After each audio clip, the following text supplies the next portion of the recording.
ഇന്ന് ഞാനിവിടെ ഉണ്ടാക്കിയിരിക്കുന്നത് സദ്യ സ്പെഷ്യൽ തോരൻ റെസിപ്പിയാണ്. അതായത് നമ്മുടെ ക്യാബേജ് തോരൻ ഒരു സ്പെഷ്യൽ രീതിയിലാണ് ഞാനിവിടെ ഉണ്ടാക്കിയിരിക്കുന്നത്.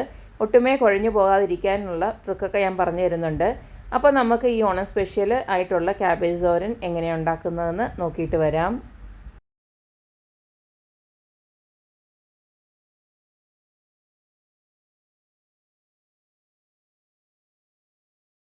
ഇവിടെ സിമ്പിളായിട്ട് ഉണ്ടാക്കാൻ പറ്റിയ ക്യാബേജ് തോരന് വേണ്ടിയിട്ട് ഇതുപോലത്തെ ഒരു ചെറിയ കഷ്ണം ക്യാബേജ് ഞാൻ റെഡിയാക്കി വെച്ചിട്ടുണ്ട്. കഴുകിയെല്ലാം വൃത്തിയാക്കി വെച്ചിരിക്കുകയാണ്. ഇനി അതിൻ്റെ കൂട്ടത്തിൽ തന്നെ ഞാൻ കുറച്ച് സ്പ്രിംഗ് ഓണിയന് ഇതുപോലത്തെ കഴുകിയെല്ലാം റെഡിയാക്കി വെച്ചിട്ടുണ്ട്. ഇതിൻ്റെ കൂട്ടത്തിൽ ഈ ഒരു സ്പ്രിംഗ് ഓണിയനൂടെ അരിഞ്ഞെടുക്കുമ്പോൾ നല്ലൊരു ടേസ്റ്റാണ്. പിന്നെ ഒരു 3 മീഡിയം സൈസ് സവാളയുണ്ട്. പിന്നെ ആവശ്യാനുസരണമുള്ള പച്ചമുളക്, പിന്നെ ഒരു 2-3 ചെറിയ കഷ്ണം ഇഞ്ചിയും കൂടെ നമ്മൾ ഇതിനകത്തോട്ട് അരിഞ്ഞിടുന്നുണ്ട്. അപ്പോൾ ആദ്യം തന്നെ നമുക്കിതെല്ലാം ഒന്ന് നന്നായിട്ടൊന്ന് അരിഞ്ഞെടുക്കാം. ഞാനിപ്പോൾ ഇത് ചോപ്പറിനകത്തല്ല അരിയുന്നത്. ഞാനിപ്പം ഇങ്ങനെ ഒരു കയ്യുറ ഇട്ടിട്ട് ഞാൻ നൈസായിട്ടൊന്ന് അരിഞ്ഞെടുക്കുകയാണ്. ഞാൻ ഈ ഒരു പാത്രം കണ്ടോ, ഇത് ഞാൻ തെമു ആപ്പിൽ നിന്ന് വാങ്ങിച്ചതാണ്.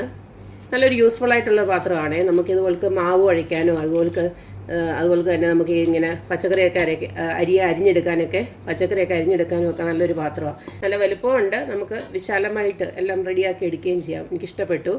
ഞാൻ ജസ്റ്റ് പറഞ്ഞതേ ഉള്ളൂ. നിങ്ങൾക്ക് താല്പര്യം ഉണ്ടെങ്കിൽ നല്ല പ്രൈസിലൊക്കെ ഇപ്പോൾ തെമ്മൂല് നല്ല സെയിലൊക്കെ നടക്കുന്നുണ്ട്. ഇതുപോലൊക്കെ ഞാനൊന്ന് അരിഞ്ഞെടുക്കുകയാണ്. ആദ്യം ഇതെല്ലാം ഒന്ന് അരിഞ്ഞെടുക്കട്ടെ.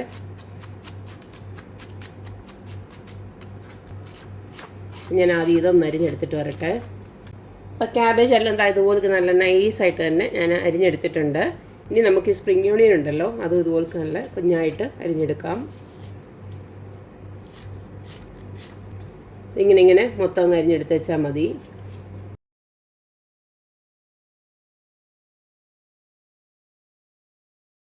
അപ്പം ക്യാബേജും സ്പ്രിംഗ് ഓണിയനും ഉള്ളിയും അതുപോലെ തന്നെ ഇഞ്ചിയും പച്ചമുളകും എല്ലാം ഞാൻ ഇതുപോലെ നല്ല ഫൈനായിട്ട് അരിഞ്ഞെടുത്തിട്ടുണ്ട്. ഇതിലേക്ക് കുറച്ച് കറിവേപ്പിലയോട് ഇട്ട് കൊടുക്കുകയാണ്. നമ്മളിത് ചതച്ചിട്ടൊന്നും അല്ല വെക്കുന്നത്. ഇത് ഭയങ്കര ഈസി മെത്തേഡാണ്. ഇതുപോലെ ഞാനും കുറച്ചിനെയും തേങ്ങയാണ് ഇട്ട് കൊടുക്കുന്നത്. ഇനി എല്ലാം കൂടെ ഇളക്കി മിക്സ് ചെയ്തങ്ങ് കടുവറുത്തങ്ങ് വെച്ചാൽ മതി. എപ്പോഴും തോരനൊക്കെ ആകുമ്പോൾ ഇത്തിരി തേങ്ങ കൂടുതലിട്ട് കൊടുക്കുന്നതാണ് രുചി. അത് നിങ്ങളുടെ ഇഷ്ടാനുസരണം ഇട്ട് കൊടുക്കുക. ഞാനിപ്പോൾ ഒരു 3 പിടി തേങ്ങ ഇട്ട് കൊടുക്കുന്നുണ്ട്.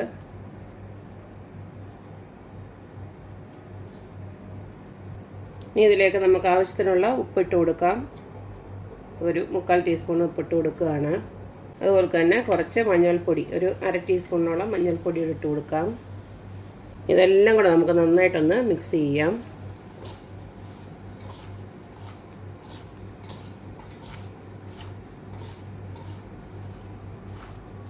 ഇനി തോരൻ ഉണ്ടാക്കാനായിട്ട് ഇതുപോലൊക്കെ ഒരു പാനടപ്പിലോട്ട് ഞാൻ വെച്ച് കൊടുത്തിട്ടുണ്ട്. ഇതിലേക്ക് കുറച്ച് വെളിച്ചെണ്ണ നമുക്ക് ഒഴിച്ചു കൊടുക്കാം.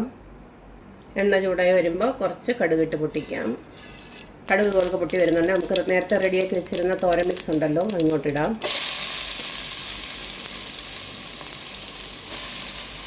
ഈ സമയം തീയൊക്കെ നന്നായിട്ട് കുറച്ച് വെച്ചേക്കണം.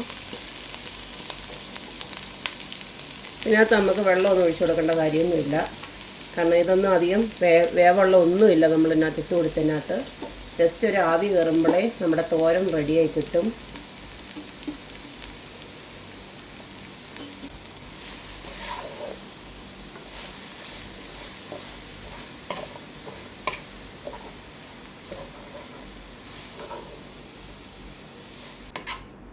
ഇനി ചെറിയ തീയിൽ ഒരു 5 മിനിറ്റ് നമുക്ക് അടച്ചു വെച്ചൊന്ന് വേവിക്കാം.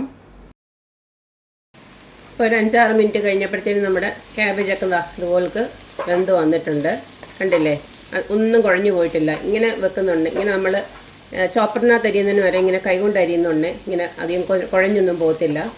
ഇതുപോലക്ക് കിട്ടും. ചോപ്പറിനകത്ത് അരിയുമ്പോൾ മൊത്തത്തിലൊന്ന് ഒരു കുഴച്ചിലുണ്ടാവുമല്ലോ. കാരണം ഉള്ളിയൊക്കെ ആണെങ്കിലും അങ്ങ് ഫൈനായിട്ട് അരിയുമ്പോൾ ഒന്ന് കുഴഞ്ഞ പോലെ ഇരിക്കും. അപ്പോൾ നമുക്ക് ഇതുപോലക്ക് ഈ ക്യാബേജ് തോരനൊക്കെ ഇതുപോലൊക്കെ ഉണ്ടാക്കി വെച്ചാൽ മതി. ഇത്തിരി ഒന്നും മെനക്കെടണമെന്നേ ഉള്ളൂ. പക്ഷേ നല്ല അടിപൊളി തോരൻ ഉണ്ടാക്കാം. പ്രത്യേകിച്ച് ആ സ്പ്രിംഗ് ഓണിയനൊക്കെ ഇട്ട് കൊടുത്തപ്പോൾ ഉണ്ടല്ലോ, ടേസ്റ്റ് കൂടിയിട്ടുണ്ട്. നല്ല ടേസ്റ്റാണ്. സ്പ്രിംഗ് ഓണിയന് അറിയാമല്ലോ, ഒരു പ്രത്യേക ടേസ്റ്റാണ്. അന്നേരം ഈ സ്പ്രിംഗ് ഓണിയൻ മാത്രം വെച്ചിട്ട് ചിലരൊക്കെ തോരനുണ്ടാക്കും. പക്ഷേ ഇത് നമ്മൾ ക്യാബേജിൻ്റെ കൂടെ ഇട്ടപ്പം ഒരു സ്പെഷ്യൽ ടേസ്റ്റ് തന്നെയാണ്. അപ്പോൾ എല്ലാവരും ഇതുപോലുള്ള സിമ്പിൾ തോരന് ഉണ്ടാക്കി നോക്കുക. സദ്യകളിലൊക്കെ നമുക്കിത് വേഗത്തിൽ ഉണ്ടാക്കിയെടുക്കാൻ പറ്റും. അപ്പം ഈ ഒരു തോരൻ എല്ലാവരും വെച്ച് നോക്കുക. അഭിപ്രായങ്ങൾ അറിയിക്കുക. അപ്പോൾ എപ്പോഴും പറയുന്ന പോലെ തന്നെ എൻ്റെ റെസിപ്പീസ് ഇഷ്ടമുള്ള എല്ലാവരും please like share and subscribe. അപ്പോൾ ഇനി ഒരു അടിപൊളി വീഡിയോ ആയിട്ട് വരുന്നവരേക്കും ബൈ.